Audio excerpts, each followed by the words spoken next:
ये मेरी लड़कियां नहीं है। मैं इन लड़कियों को मार डालूंगी, इन दोनों को जिंदा नहीं छोड़ूंगी। ये मेरी लड़कियां नहीं है। नमस्कार दोस्तों। मुंबई के मलाड में रह रही काफ़ी समय से एक फैमिली एक दिन एक अचानक से रैंडम डिसीजन लेती है कि हमको अपने घर छोड़ देना चाहिए। वो एक रेंटेड घर में रहते थे और काफ़ी समय हो गया था उनको वहाँ पर रहते हुए, और अब ऐसा लग रहा था कि नहीं, हमको थोड़े बड़े स्पेस की ज़रूरत है। उसी चक्कर में वो एक नए घर में शिफ्ट होते हैं। उसके बाद से उनकी ज़िंदगी में ऐसे ऐसे बदलाव आते हैं जिसकी कहानी आज आप सुनेंगे ना तो चौंक जाएंगे, आपके रोंगटे खड़े हो जाएंगे एक एक। आइए उन्हीं खतरनाक घटनाओं की कहानी जिया की जुबानी फुल डिटेल में जानते समझते हैं। ये जो घटना घटी थी, लीज़ा नाम की लड़की, उसकी मम्मी और उसकी छोटी बहन ने, इन तीनों ने फेस किया था। जो लीज़ा के पापा है ना, वो दुबई में रह के काम हम कुछ किया करते थे, और जो उसकी मम्मी है और ये दोनों बहनों को लेके, इसकी उम्र लगभग 10-12 साल की होगी उस समय पर, और इसकी बहन की उम्र होगी यही 2 साल करीब। मतलब छोटी छोटी लड़कियां हैं और मम्मी इन दोनों को पाल रही है, ऐसा वाला है। क्योंकि पापा नहीं है तो सब संभालने का काम मम्मी ही कर रही है। तो इन लोगों को लेके आराम से पुराने घर में रह रही थी, लेकिन वहाँ पे कुछ प्रॉब्लम होती है, या पता नहीं क्यों जो लीज़ा का स्कूल था वो शायद दूर पड़ रहा था, कुछ तो रीज़न था जिसकी वजह से लीज़ा की मम्मी सोचती है कि हमें यहाँ से शिफ्ट करे, कहीं और चले जाना चाहिए। लीज़ा की मम्मी का नाम अपन टूबा रख देते हैं। टूबा सोचती है कि हम यहाँ शिफ्ट कर कहीं और चले जाएंगे, स्कूल के नज़दीक, मार्केट के नज़दीक, तो मुझे ज़्यादा बर्डन नहीं पड़ेगा दोनों लड़कियों को पालने के लिए। तो वो घर पता लगाने के लिए कोशिश करने लगती है कि कहाँ पे मुझे घर मिल जाए, कोई अच्छे एरिया में, अच्छी शांत जगह पे, फ्लैट भी अच्छा हो और वहाँ पे थोड़ी शांति हो, इतना पिक पिक पिक गाड़ियों का, सब चीज़ों का थोड़ा झंझट से कम रहे। तो बहुत सारे बिल्डिंग के बारे में पता लगाती है, एरिया के बारे में पता लगाती है, और एक एरिया उनको काफ़ी ज़्यादा जम जाता है, अच्छा लगता है। वो जो बिल्डिंग थी ना, वो थोड़ी पुरानी बिल्डिंग थी, पुराने टाइम की बिल्डिंग थी। एरिया भी बहुत शांत था, वहाँ पे रहने वाले लोग भी बहुत शांति से रहा करते थे। कोई चिल्लम चिल्ली नहीं है, कोई गाड़ी वाड़ी, कोई भी चीज़ों की दिक्कत नहीं है वहाँ पर कि आवाज़ इतनी साउंड आएगी। तो लीज़ा की मम्मी क्या डिसाइड करती है कि यहीं पर हम फ्लैट रेंट पे लेंगे।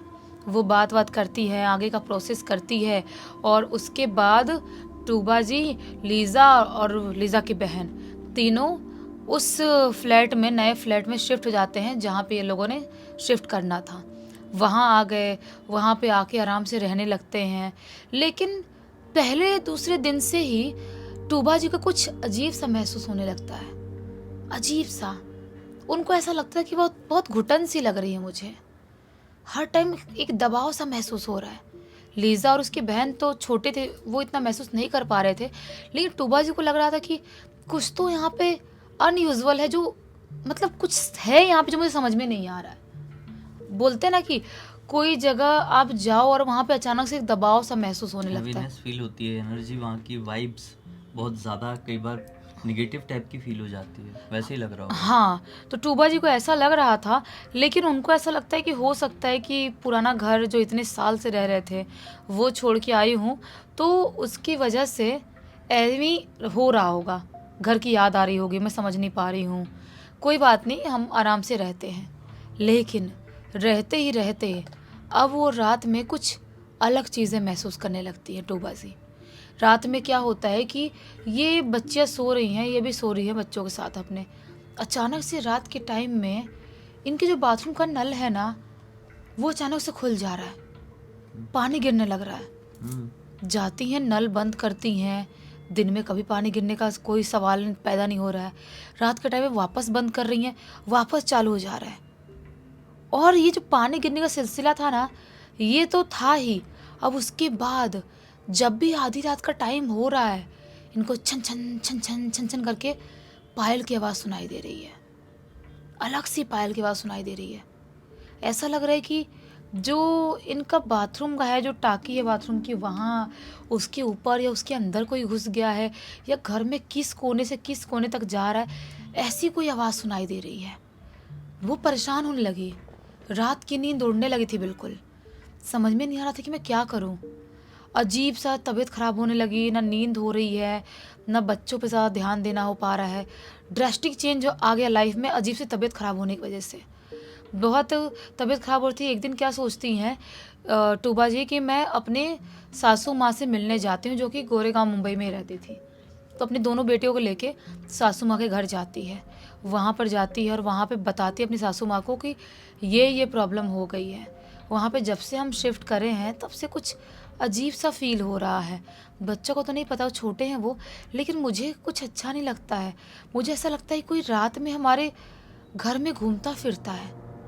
कुछ अजीब सी सांस की आवाज़, स्मेल, पायल की आवाज़, कुछ तो हो रहा है अजीब सा जो मैं समझ नहीं पा रही हूँ। टूबा जी की सास बोलती है कि अगर ऐसा है तो तुम लोग यहाँ रहो मेरे साथ, वहाँ पे क्यों रह रहे हो, फिर अकेले रह रहे हो, मेरा लड़का भी नहीं है तुमको देखने के लिए, और अकेले नहीं जम रहा है, छोटे छोटे लड़कियाँ हैं, कैसे करोगे। तो बोलती है टूबा जी की लेकिन क्या करे, पढ़ाई भी तो उनका वहाँ पे है, ऐसे अचानक से गोरेगांव में शिफ्ट तो कर नहीं सकते, फिर और लीज़ा के स्कूल दूर हो जाएगा तो और प्रॉब्लम होगी, मैं क्या कर सकती हूँ। तो जो उनकी सासू माँ है ना, होली वाटर देती है। कुछ तो होली वाटर था जो देती है। बोलती है कुछ भी अजीब सा फील हो या कुछ भी डिफरेंट लगे तो ये वाटर वहाँ पे छिड़क देना, वहाँ से थोड़ी शांति और पॉजिटिविटी लगेगी। ऐसे ही ये लेके वहाँ पर अपने उस नए घर में आ जाती हैं। उसके बाद वो होली वाटर रख दी हैं, उनको याद भी कुछ नहीं आ रहा है, कुछ समझ में नहीं आ रहा है। वो देखती थी कि उनके विंडो की तरफ एक केले का पेड़ है। वहाँ जब जाती थी ना, वहाँ पे थोड़ी शांति महसूस होती थी, लेकिन घर के अंदर अजीब सा दबाव महसूस होता था। ये सब चीज़ें इतनी ज़्यादा बढ़ गई कि अपने घर पे वो थोड़ा सोचती है कि मैं होली वाटर पूरे घर में छिड़क देती हूँ, पूरे रूम के हर कोने कोने में हर जगह छिड़क देती हूँ। और वो ऐसा ही करती है, वो केले के पेड़ की तरफ, रूम में, हर जगह थोड़ा थोड़ा थोड़ा करके ऐसे छिड़क देती है। और जिस दिन वो ये काम करती है उस दिन से उनकी ज़िंदगी पूरी तरह से बर्बाद हो जाती है। वो अजीब सा चीखने चिल्लाने लगी, वो वाटर छिड़कते से अजीब सा चीख रही है, चिल्ला रही है, हाइपर हो रही है, खुद का सर्वर पटक रही है और अजीब सी आवाज़ में चिल्लाते हुए बोल रही है, ये मेरी लड़कियां नहीं है, मैं इन लड़कियों को मार डालूंगी, इन दोनों को जिंदा नहीं छोड़ूंगी, ये मेरी लड़कियां नहीं है। अब लीज़ा डर जाती है, आजू बाजू में हेल्प मांगती है और मम्मी का फ़ोन लेके जाती है कैसे तैसे, और दादी को फ़ोन किया जाता है, आजू बाजू के लोग करते हैं। तो दादी गोरेगांव से वापस आती है यहाँ पर। दादी आती है तब भी सिचुएशन एकदम ही ज़्यादा ख़राब, एकदम पॉजेस जैसी हरकत कर रही है, एकदम ही बीमार हो गई है, चीख रही है, चिल्ला रही है, एकदम ही हरकत, इतनी गंदी हरकत हो गई है कि वो अंदर से कमज़ोर पड़ने लगी। ना कुछ खा रही है ना पी रही है। दादी बहुत सारे वो करती है, जो बोलते हैं ना मंत्र, जो भी बोलते हैं वो पढ़ती हैं और होली वाटर भी छिड़कती हैं, लेकिन इसकी मम्मी ठीक नहीं हो पा रही थी। दादी के हाथ में कुछ था ही नहीं, लीज़ा की दादी के हाथ में कुछ नहीं था कि इसकी मम्मी को ठीक कर पाए।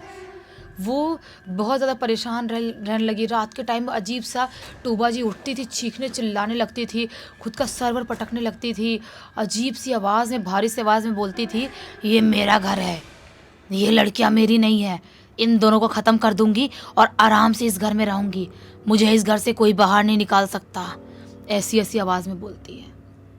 अब दादी को लगता है कि ऐसे हम ठीक नहीं कर पाएंगे, मैं कुछ नहीं कर सकती, बेटा तो है नहीं, बेटा तो बाहर ही है, दुबई में है, मैं कुछ किसी न किसी को बुलाना पड़ेगा, कोई प्रीस्ट, कोई फादर, किसी न किसी को तो बुलाना पड़ेगा, ऐसे काम नहीं चलेगा।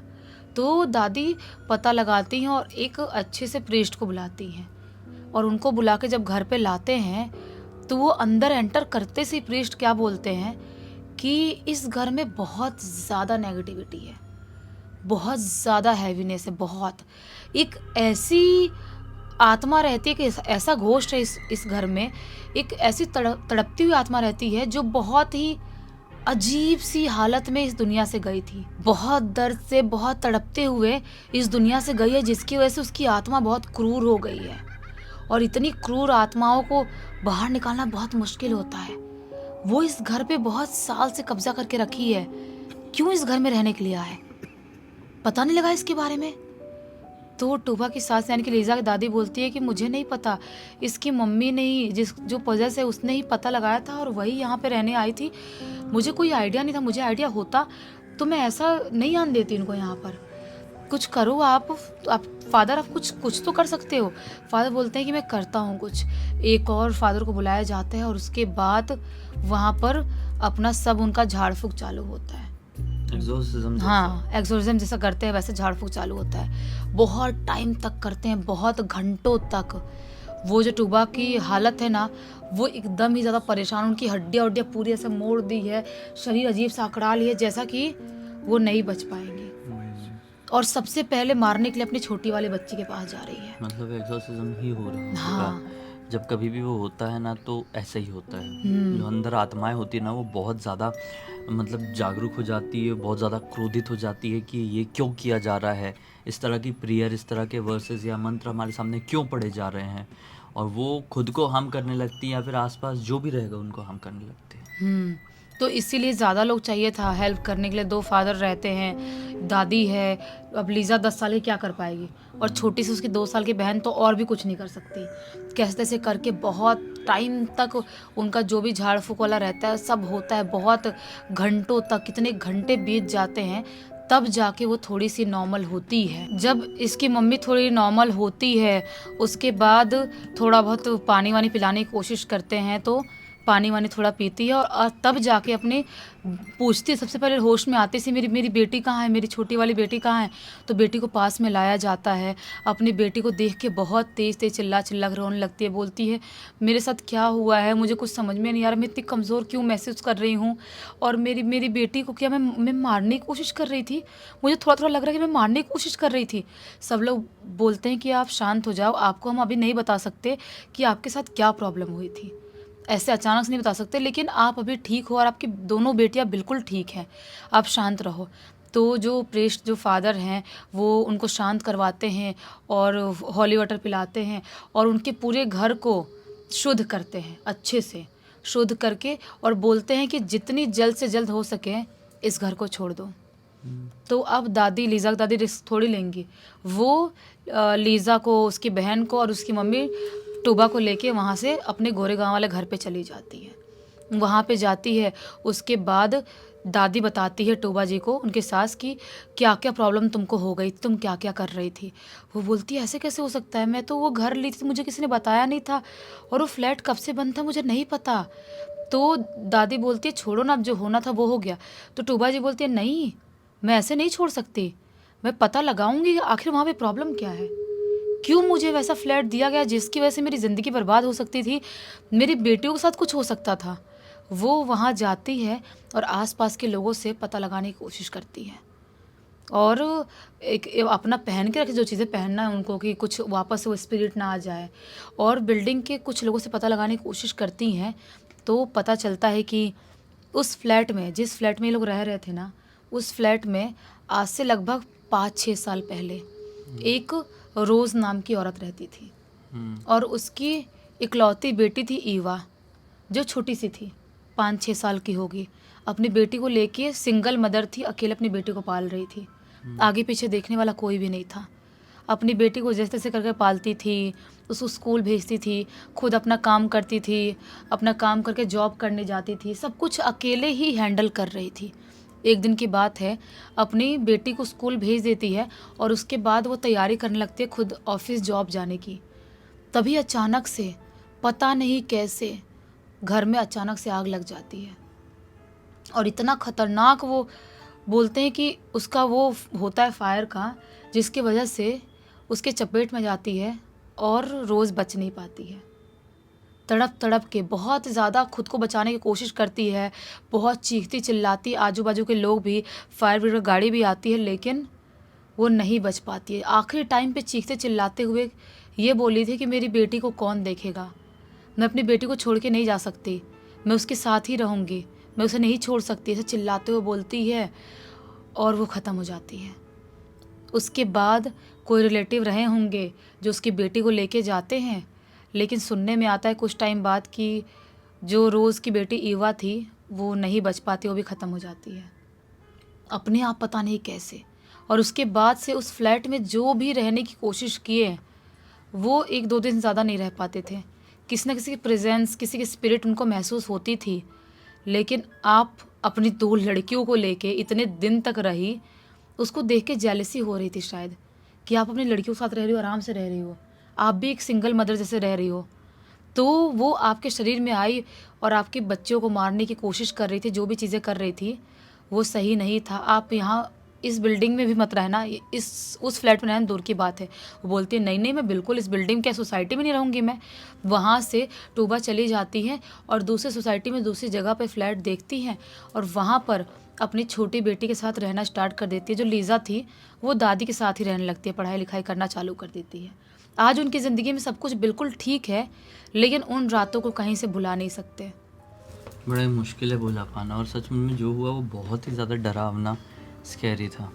इस पूरी घटना की जानकारी किसके थ्रू मिली? और इस पूरी घटना की जानकारी खुद ब खुद लीज़ा ने लिख के भेजा है। चलो अच्छा हो, एक बहुत अच्छी सीख और थोड़ा सा मनोरंजन कह सकते हो मिल गया। इसी एक नोट के साथ कहानी का अंत कर देते हैं। अब तक देख लिए थे तो लाइक कर देना, चैनल को सब्सक्राइब कर देना। इंस्टाग्राम और हमारी वेबसाइट की लिंक डिस्क्रिप्शन बॉक्स में मिल जाएगी। इंस्टाग्राम में आके ऐसी कोई घटना आपके साथ घटी है तो उसको लिख के भेज सकते हैं, और हमारी वेबसाइट में आके हमारे प्रोडक्ट और सर्विसेज चेकआउट कर सकते हैं। काफ़ी मदद मिलेगी, एक बार जाकर ज़रूर देखिए, कुछ अच्छा लगे तो खरीद लेना। बाकी कल फिर से मिलते, तब तक के लिए बहुत बहुत धन्यवाद। आपका दिन शुभ हो।